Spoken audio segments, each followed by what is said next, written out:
गणेशाय नमः। परमात्मने नमः। श्री गुरुभ्यो नमः। श्री सरस्वती नमः। श्री कृष्णं शरणं वयं नुमः।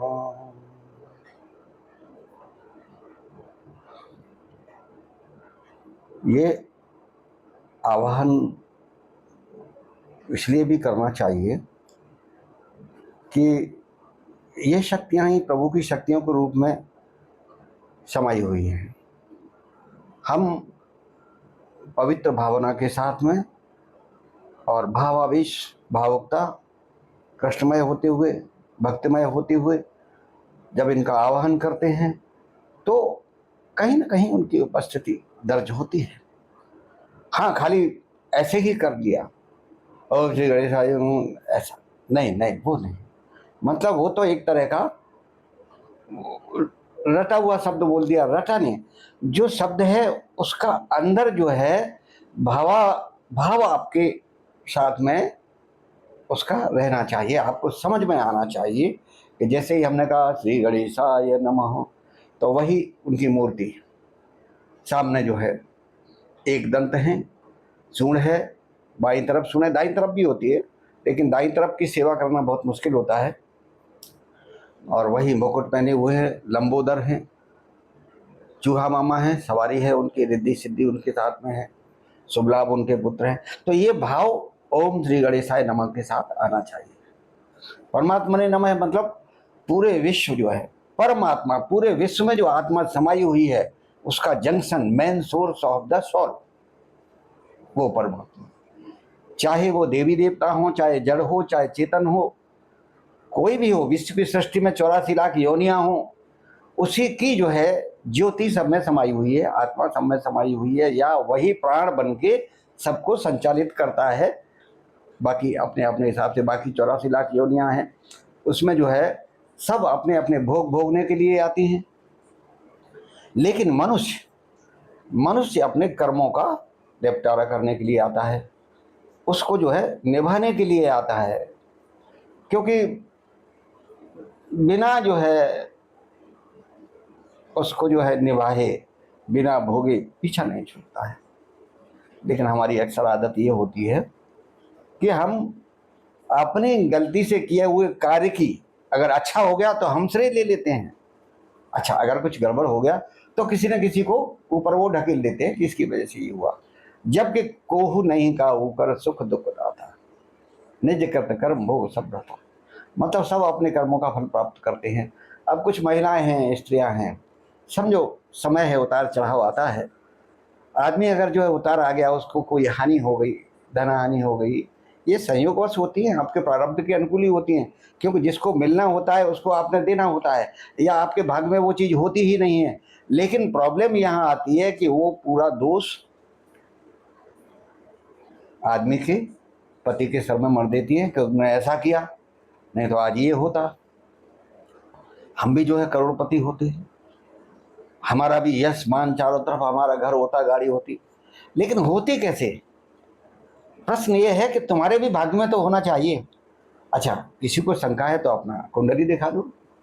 मैं हाथ भी देखता हूँ, कुंडली भी देखता हूँ, तो मैं तो बता देता हूँ। कितना भी तुम मेकअप करके महिलाएं मेरे सामने आती हैं, मैं देखता हूँ, बहुत अच्छी खासी घर की दिखती है, पर हाथ में देखा होता है तो प्रॉब्लम ही प्रॉब्लम है। अब इसको क्या कहोगे? यानी जो दिखता है वो होता नहीं, जो होता है वो दिखता नहीं। प्रभु का भी ऐसा ही है, विश्व में जो दिख रहा है वो जो है सत्य नहीं है, और जो सत्य है वो आपको दिखता नहीं है। उसी सत्य की खोज में मनीषी जो है नित्य निरंतर साधना में लगे रहते हैं, और जिसको अनुभूति होती हो जाती है उसे संसार फीका लगने लगता है, उसे लगता है कि ये सब झूठ है और ये सच है। यहाँ कोई किसी का है। अच्छा, कल्पना करिए, आप जब आए थे तो आपके रिश्ते थे क्या? किससे कोई रिश्ता था क्या? माता के पेट में आए, नाभि से जो है के माध्यम से उसने आपका पालन पोषण किया, प्रभु ने आपकी 9 महीने रह के गर्भ में रक्षा की। नहीं तो आप एक मिनट भी जरा आपका सांस बंद करके रोक के देख लो, तो मलमूत्र में वो तो समझ लो गंदगी में ही रहता है, क्योंकि आते ही जब बाहर आता है तो गंदगी भी उसके साथ आती है, जिसको सफाई करते हैं बाद में। तो इतनी गंदगी में भी वो खुश रहता है, स्वस्थ रहता है, प्रसन्न रहता है, उसका भी कोई प्रारब्ध होता है, तो वो पीड़ा को भोगता है, माँ को भी पीड़ा देता है। तो तब उसका कोई था क्या, खाली उसने पहला एहसास किया, क्योंकि जो पोषण होता था वो उसका छूट गया, तो माँ ने उसका पोषण शुरू किया। और प्रभु का चमत्कार देखो, माँ के स्तन में पहले से ही दूध आ गया। अगर नहीं प्रभु ये व्यवस्था करता तो बच्चा गाय का, भैंस का, किसी का दूध, अननेचुरल दूध तो पी नहीं सकता था, यानी उसका मरना हो जाता। तो उसका उसका व्यवस्थाएं देखिए, उसकी व्यवस्थाएं कितनी मजबूत और सुदृढ़ हैं कि इंसान जी सकता है, और जीने के लिए उसे शक्ति चाहिए, वो शक्ति भी देता है। तो माँ पहले ही उसकी जो एहसास होता है कि ये कुछ something, she is something, my feelings, good feelings महसूस करता है उसके साथ में। तो ये भी माँ के साथ भी रेकी होती है, बच्चे के साथ भी रेकी जुड़ी हुई जन्म से ही आती है वास्तव में वो, लेकिन उसको जागृत करना पड़ता है, तो उसका प्रभाव बढ़ता जाता है। तो अपने को तो स्वस्थ रखते ही है, साथ में दूसरों को भी उसका उपयोग करके स्वस्थ रखते हैं। लेकिन जब आप समझदार होते हैं तो आपके अंदर स्वार्थ पैदा हो जाता है, वासना पैदा हो जाती है, कौन अपना कौन पराया ये भाव पैदा हो जाता है, और आपकी नज़र बदल जाती है। लेकिन बच्चा सबको, जो अच्छी प्रेम से किसी के भी गोद में चला जाता है, अच्छा बच्चा कभी नहीं भी जाता, कभी रोने लगता है किसी के साथ में, तो आपने कभी सोचा क्यों रोता है? इसका मतलब उसके अंदर जो नेगेटिविटी है, बच्चे के अंदर जो पॉजिटिविटी है, तो वो नेगेटिविटी वजह से वो बेचैनी होने लगती है उसको, और वो रोने लगता है, उसे घबराहट होने लगती है। तो यहाँ भी ऐसा ही वास्तव में रेकी का भी है कि रेकी का आपने एक बार किसी पर प्रयोग किया, या उसके अंदर भी वही भावना है रेकी की, उसके अंदर भी उसका प्रभाव ज़्यादा है और आपके अंदर भी है, तो दोनों बिल्कुल आकर्षित होंगे, एक दूसरे के प्रति गुड फीलिंग्स महसूस करेंगे, और जो बात 5 मिनट में होती है वो 1 घंटे में हो जाएगी। तो ये तालमेल सब रेकी का ही कमाल है। यानी यूनिवर्सल हमको, हमारा जहाँ तालमेल नहीं, या हमें जिससे कुछ लेना देना नहीं है, या हमें जिससे कुछ हानि या लाभ होना है, तो वो तारतम्य बनाती है और तोड़ भी देती है। ये रेकी का ही प्रभाव है। तो रेकी की साधना मैं समझता हूँ आज के युग में सबको करना चाहिए। जो लोग कुछ नहीं करते, जिनको पूजा पाठ कोई विधान कुछ नहीं आता है, रेकी की साधना करिए। रेकी कभी अशुद्ध नहीं होती, किसी भी अवस्था में आप उसका आवाहन कर सकते हैं। ऐसे चूंकि दिव्य शक्तियां हैं, आह्वान करें तो ठीक है, अगरबत्ती सुगंधी भी लगाना चाहिए, माहौल भी जो है बड़ा शांतिपूर्ण होना चाहिए, कैंडल लाइट होना चाहिए, तो ज़्यादा जो है ध्यान लगेगा। ये ध्यान लगाने के लिए, उसको आह्वान करने के लिए है, लेकिन वो भेदभाव नहीं करती, कौन किस जाति है का है, या कौन कहाँ पैदा हुआ है, या बच्चा है, बड़ा है, स्त्री है, पुरुष है, कोई भी जाति बने, रेकी सब पे काम करती है। पेड़ पौधों पर भी काम करती है रेकी, जितने भी जीव हैं उन पे काम करती है रेकी। खाली आप प्रयोग करके देख लीजिए, क्योंकि जब तक प्रयोग नहीं करेंगे तो आपको समझ में नहीं आएगी, और प्रयोग कब करेंगे? जब उसको पूर्ण रूप से समझ लेंगे। इसके लिए मैं कहता हूँ रेकी की ट्रेनिंग लेना चाहिए। मैं रेकी की ट्रेनिंग ऑनलाइन देता हूँ, इच्छुक व्यक्ति संपर्क कर सकते हैं। मेरा नंबर डिस्क्रिप्शन में है, मोबाइल नंबर, उस पर कॉन्टैक्ट कर सकते हैं और रेकी का प्रयोग कर सकते हैं। तो जब आप आए उसके बाद फिर आपने देखा फादर, वो देखा आपको ज़्यादा चाहता है, गोद में लेता है, प्रेम से लेता है, कंधे से बिठाता है। फिर भाई भी आपका छोटा बड़ा भाई हुआ तो वो भी चाहता है, बहनें चाहती हैं, ये रिश्ते बने। पत्नी तो दूर दूर तक नहीं है, धीरे धीरे समय के चलते पत्नी का आगमन आपके जीवन में हुआ। अब ये बात अलग है कि वो आपके लिए लाभकारी है या अनिष्टकारी भी, कभी अनिष्टकारी भी होती है। मैंने कई ऐसे उदाहरण देखे हैं कि शादी से पहले जो कुछ नहीं थे, बिल्कुल उनके पास कुछ नहीं था, एक साधारण नौकरी करती थी, लेकिन जब उनका संसर्ग हुआ, उनके जीवन में कोई दूसरी महिला आई या पत्नी आई, उसके आते ही उनके जीवन में एकदम सोर्स ऑफ इनकम बहुत हो गए। मेरे पास उदाहरण है, मैं दे सकता हूँ। और जैसे ही वो गई, उसके साथ पूरी जो है उसका ऐश्वर्य चला गया, धन संपत्ति उसके साथ ही, और वहीं दायरों में सिमट के रह जाता है आदमी। तो ये भी भाग्य का सौदा है कि कभी कभी आपका भाग्य नहीं काम करता तो स्त्री का भाग्य काम करता है, कभी जो स्त्री का भाग्य काम नहीं करता तो आप भाग्यशाली हैं तो आपका भाग्य काम करता है। ऐसे करके गाड़ी चलती रहती है। तो हमारा जो नजरिया बदलता है वो ठीक नहीं एक्चुअली में जो प्रभु के भक्त हैं, जो जान चुके हैं, एहसास कर चुके हैं, प्रभु की भक्ति का जो है स्वाद तो ऐसा है, गूंगे का गुड़ है। उसने खा लिया लेकिन वो स्वाद नहीं बता पाएगा कैसा है। ऐसा भी प्रचलन है कि राधा जी या भगवान कृष्ण जो है वृंदावन में आते हैं, आज भी रास होता है, नृत्य होता है, लेकिन जो है रात का समय होता है तो वहाँ ऐसा सच भी है कि लोगों ने अनुभव भी किया है, यानी पक्षी भी वहाँ नहीं रहते हैं, उनको भी अलाउ नहीं है। क्योंकि रास हुआ था तो शंकर जी ने भी अपनी इच्छा व्यक्त की, हम भी देखना चाहते हैं, तो उनको भी स्त्री का स्वरूप ही बना के वो देख पाए।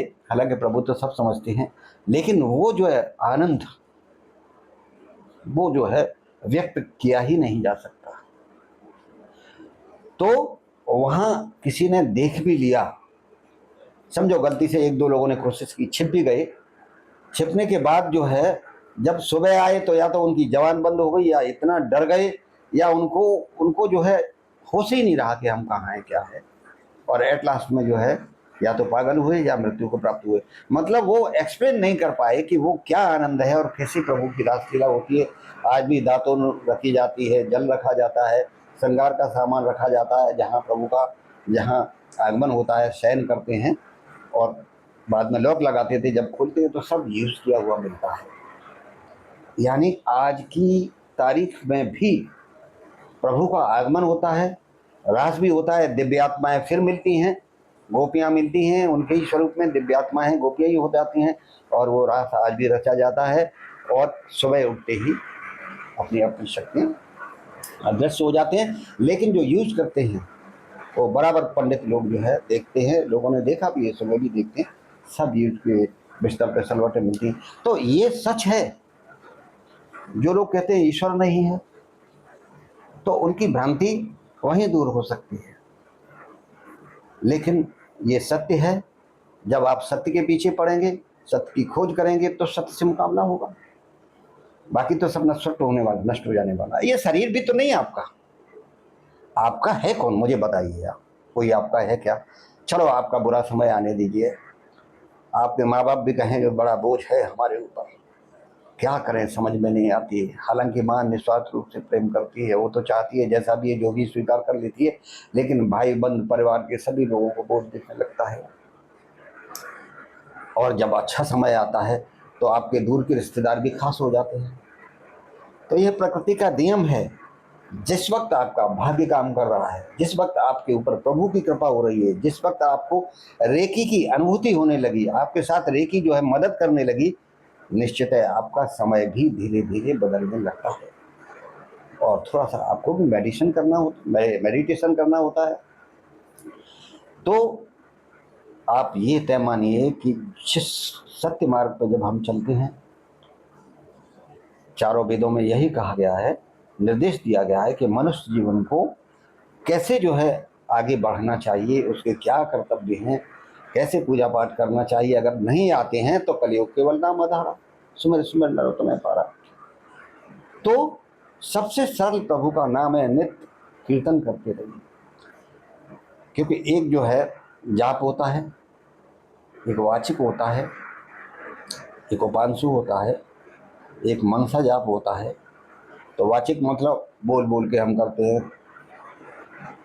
तो ओम भूर्भुवः स्वः तत्सवितुर्वरेण्यं भर्गो देवस्य धीमहि धियो यो नः प्रचोदयात्। हे प्रभु, हमारी बुद्धि सद्मार्ग में ले चलो, हमारे ऊपर कृपा करो, और हमारा मन निश्चल रहे, आपकी तरफ लगा रहे, अंधकार से प्रकाश की ओर ले चलो, और हम आपका नित्य निरंतर स्मरण करते रहें। तो ये हुआ वाचिक। उपांशु, हम थोड़ी सी साथ में बैठा हुआ भी नहीं सुन पा रहा है, जैसे ओम ऐसा ओट चल रहे हैं, लेकिन कोई समझ नहीं पा रहा है आपके पास कोई वैसा, वो उपांशु है। और जो है अजपा जाप वो होता है जो आपके अंदर ही चलने लगता है। आप बैठे हैं, खा रहे हैं, पी रहे हैं, जा रहे हैं, कोई भी कार्य कर रहे हैं, दैनिक कार्य में बिजी है, लेकिन अंदर आप देखेंगे तो हरे रामा हरे कृष्णा हरे रामा हरे कृष्णा, या जो भी गुरु का दिया हुआ मंत्र है, गुरु का हाथ मंत्र जो है, एक बात समझ लीजिए, मंत्र कोई भी खाली बता दिया ये लो आप जपते रहिए, वो मंत्र काम नहीं करेगा। लेकिन गुरु का मंत्र जो भी उसने कान में फूंक दिया वो आपको तुरंत चालू हो जाएगा और कुछ समय में उसका प्रभाव दिखने लगेगा। इसीलिए गुरु दीक्षा लेते हैं लोग, और गुरु दीक्षा इसलिए भी लेते हैं कि वहां से उनका जीवन अध्यात्म की तरफ जाने लगता है। संसार से गुरु मन हटा के जो सत्य है उसकी तरफ आपका ध्यान दे जाता है, और जब आप उस मार्ग पर चलने लगते हैं तो आपका यह तो भला होता ही, बाकी आध्यात्मिक रूप से भी आपका जो है मन प्रसन्न रह। जिसका मन, जिसकी बुद्धि, जिसकी आत्मा में, हृदय में प्रसन्नता नहीं है, वह कितनी भी आरामदायक चीजें बनी रहती तो, लेकिन उसकी जब खुशी अंदर से नहीं है तो वो दिखावे का है, लेकिन अंदर उसको टेंशन ही रहेगा। और वैसे तो नानक दुखिया सब संसार, यहाँ सुखी कोई है क्या? अब सुखी वही है, पहला सुख जबकि निर्मल काया, जिसका जीवन जो है स्वस्थ है, कोई रोग नहीं है, कोई दोष नहीं है उसके अंदर, बुद्धि भी सही काम कर रही है, पाचन भी सही हो रहा है, एनर्जी भी सभी अंगों को मिल रही है, सातों चक्र उसके बराबर वर्क कर रहे हैं, एनर्जी के हैं सभी के सभी। पहला सुख जबकि तो वही निर्मल काया, यानी स्वस्थ पुरुष पाना जाएगा। दूजा सुख जाके घर में माया। दूसरा सुख दूसरा सुख वही है जिसके घर में माया यानी लक्ष्मी की कृपा बनी हुई है, ऐश्वर्य वैभव है, लेकिन वो सेकंड नंबर पे आता है। तीजा सुख कुलवंती नारी, यानी संस्कार वाली स्त्री जिसके घर में है और पति को समझने वाली है, पति की भावनाओं को समझने वाली है, ऐसी स्त्री जिसके घर में है, वही जो है तीसरा है। चौथा सुख सुत आज्ञाकारी, चतुर्थ नंबर का सुख है उसका बेटा आज्ञाकारी है, उसको चाहने वाला है, उसका ध्यान रखने वाला है, और जो है उसकी हर अवस्था में उसके साथ खड़ा रहने वाला है। ये चार सुख हैं, तो चार धर्म हैं और चार सुख भी हैं।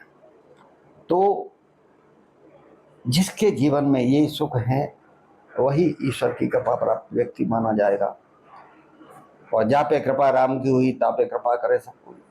जब आप प्रभु की तरफ नित्य निरंतर उनका ध्यान करते हैं, उनका गुणगान करते हैं, उनका श्रवण करते हैं, उनकी भक्ति करते हैं, उपासना करते हैं, तप करते हैं, तो जो है ये उसके लिए किए गए कर्म। एक तो इन कर्मों से आयु बढ़ती है, क्योंकि प्रभु के कीर्तन में, भजन में, तीर्थ यात्रा में, इसमें किए गए जो भी कार्य हैं वो आपकी एज में, उम्र में काउंट नहीं होते हैं। तो मेरा कहने का मतलब यही है कि आप रेकी का आह्वान करिए। आपको रेकी रोगों से मुक्त तो करती ही है, साथ में आपको आनंद की भी अनुभूति होती है, और आपको कितना भी बड़ा समस्याएं रहने दो, लेकिन रेकी का जब आप आह्वान करते हैं वैसे ही आपको बहुत छोटी छोटी समस्याएं दिखती हैं और उनको लगता है इनको तो मैं निपटा दूंगा। एक अंतर मन में एक साहस पैदा हो जाता है, और वो साहस आपको बड़ी बड़ी समस्याओं से जूझने की ताकत देता है। इसलिए रेकी का आप जो है आह्वान कीजिए, रेकी की दीक्षा लीजिए, योग्य गुरु बनाइए, उसके बाद उसका जीवन में प्रयोग करिए, तो आपकी बीमारियां तो दूर होती हैं, साथ में शारीरिक सुख भी मिलते हैं, और रेकी धन को भी आकर्षित करती है। उसके भी मंत्र हैं, उसकी भी साधना करनी होती है। तो अब कहाँ आपको कमी रह गई, कहाँ दिक्कत रह गई? इसलिए मैं कहता हूँ रेकी, हाँ अभी एक हमारे पास एक प्रॉब्लम है, हमारी पारिवारिक प्रॉब्लम नहीं, हमने आज ही ये बात सुनी, बहुत पहले नज़र आई थी लेकिन पता नहीं था। हृदय में जो है, लंग्स में थोड़ा पानी की मात्रा है, ऐसा डॉक्टर ने बोला है, but I don't know what is the truth. Doctor बोलता है। तो ऐसा जब आपको करना है तो मेडिटेशन में जाइए, हाथ ऊपर उठाइए और थोड़ा रब कीजिए हाथों को। रब करने के बाद जहाँ आपके ज़्यादा पानी है, जिस लंग्स में ज़्यादा पानी है, वहाँ हाथ रखिए और बैठे रहिए। बहुत देर तक जो है आप महसूस कीजिए कि वायु, जो ब्रह्मांड की शक्ति, यूनिवर्सल पावर, एनर्जी मुझे एनर्जी दे रही है, और मेरी अंदर की पीड़ा, मेरी अंदर की जो एलिमेंट है, जो प्रॉब्लम्स है, वो धीरे धीरे दूर होता जा रहा है। तो आपको धीरे धीरे आराम भी मिलेगा। टाइम लग सकता है, टाइम की कोई लिमिट नहीं है, जैसा रोग वैसा टाइम। या तो आप स्टार्टिंग में आ जाइए, स्टार्टिंग में कोई प्रॉब्लम है तुरंत इन्फॉर्म करिए ये प्रॉब्लम है, आप मेरे नंबर पे भी आप फ़ोन घुमाएंगे तो भी मैं यहाँ से डिस्टेंस रेखी का प्रयोग करूँगा और आपको उसका लाभ मिलेगा। तो इसके लिए मेरा नंबर आप नोट कर लीजिए और ये प्रयोग कीजिए कि कैसे लाभ मिलता है, तो धीरे धीरे आप स्वस्थ होने लगेंगे, वो भी लाभ मिल जाएगा आपको। लीवर का प्रॉब्लम है तो यहाँ आप रखिए, मैंने पिछले एपिसोड में बताया भी था वो कैसे ठीक होता है। ये चारों तरफ ये रखिए, ये मणिपुर चक्र आपका चालू है तो समझ लो हर पार्ट्स आपका बॉडी का वर्क कर रहा है। और आग्नेय चक्र आपको जो है एनर्जिक करना होता है, स्वादिष्टान भी है, मूलाधार भी है, हृदय भी है, विशुद्ध चक्र भी है, आज्ञा चक्र, ये सब एनर्जिक करने होंगे। एनर्जी कैसे आपको पता लगेगी कि नेगेटिव है पॉजिटिव है, उसका मेरे पास, मैं तो इसका प्रयोग करता हूँ। ये एक जो है मेरे पास ये है, ये जो है जब एनर्जी होती है नेगेटिव होती है तो ये एंटी एंटी जो है आवाज़ घूमने लगता है। हमने हिलाया नहीं है इसको, लेकिन ये एंटी क्लॉकवाइज है, इसका मतलब यहाँ नेगेटिविटी है। और अगर ये जो है क्लॉकवाइज घूमने लगता है तो पॉजिटिविटी है। इसका पता लगा लेते हैं, तो सातों चक्रों पे इसका पहले प्रयोग करते हैं, उसके बाद कहाँ ज़्यादा प्रॉब्लम है ये जो पता लगता है उसके हिसाब से आगे ट्रीटमेंट चालू करते हैं। तो इसलिए जब आप ये सीखते हैं, जब इसकी जो है दीक्षा लेते हैं तो आपको पूरा ये नॉलेज जो है बताई जाती है। और ये सेकंड डिग्री में पूरा बताया जाता है, फर्स्ट डिग्री में केवल जो है खाली आप हाथ रख के ठीक कर सकते हैं, आह्वान कर सकते हैं, ये होता है। थर्ड डिग्री फोर्थ डिग्री में आपको फिर ठीक है बैक लाइफ में भी ले जाते हैं, अनुभव भी कराते हैं और जो है मेडिटेशन भी कराते हैं। तो आपकी लिंक जो है परमात्मा से आपकी आत्मा की लिंक मिलाते हैं, ये थर्ड फोर्थ में है। तो ये आप सीखिए करिए, अगर नहीं है तो आप मुझे कॉल कीजिए, मैं अगर आपकी मदद कर सका, आप रेखी में विश्वास और श्रद्धा रखने वाले हैं तो निश्चित रूप से आपको लाभ होगा। जय श्री कृष्ण, राधे राधे।